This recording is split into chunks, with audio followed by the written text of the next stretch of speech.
Okay. 60 வருஷம் கரெக்டா சொல்லணும்னா 59 வருஷம் கழிச்சு திரும்ப அமைச்சரவைன்ற ஒரு கேட்டகரிக்குள்ள காங்கிரஸ் வராங்க. ஆமாம். ஒரு 2 அமைச்சர். ஆமாம். இது பாசிட்டிவா இல்லைன்னா வந்து காங்கிரஸ் மேல பல விமர்சனங்கள் என்னன்னா அவங்க அப்படிதான்ப்பா ஏதாவது ஒன்று பிரச்சனை பண்ணிட்டே இருப்பாங்கன்ற மாதிரி தொடர்ந்து இந்தியா முழுக்க வருது. இல்லை கொஞ்சம் கேர்ஃபுல்லாக தான் ஹேண்டில் பண்ணணுமா காங்கிரஸ்? இல்லை காங்கிரஸுக்கு உட்கட்சி பூசல் இருக்கும். சத்தியமூர்த்தி பவனுக்கு போனீங்கன்னா அடித்து சட்டையெல்லாம் கழிச்சிட்டு இருப்பாங்க. அது வேற. ஒரு 2 காங்கிரஸ் 3 காங்கிரஸ் இருந்து என்ன காரணம்னா பதவி இல்லாதது தான் காரணம். ஓகே. இப்போ நீங்கள் அவங்க பதவியில் இருந்தாங்கன்னு வைங்களேன், இந்த அடிதடியே வராது முதல்ல.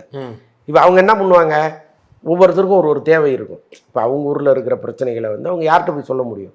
அப்போது 2 அமைச்சர்கள் இன்றைக்கி வந்துட்டாங்கன்னா அவங்களே சண்டை சச்சரவெல்லாம் விட்டுட்டு, ஐயா சாமி எங்களுக்கு இந்த பிரச்சனை இருக்குது, கொஞ்சம் சக அமைச்சர்கள்ட்ட பேசி செஞ்சு கொடுங்க அப்படின்னு கேட்குற நிலைமைக்கு வந்துடுவாங்க. அப்போ முதல்ல அடிதடி குறைஞ்சிரும். அவங்களால மற்ற கட்சியில் பிரச்சனை இருக்கா, ஒரு கூட்டணி கட்சிக்கு போகிறாங்க, ஒரு கூட்டணியின் தலைமையில் இயங்குறாங்க, அங்கே ஏதாவது பிரச்சனை இருக்கான்னா இது வரைக்கும் இருந்தது கிடையாது. அதனால் இப்போ உள்ளே வந்திருக்காங்க. இவங்களால் கட்சி அதாவது தாவேகாவுக்கு எந்த சிக்கலும் வரப்போகிறதில்ல. அவங்க போர்ட்ஃபோலியோவை அவங்க சரியாக கவனித்தா போதும்.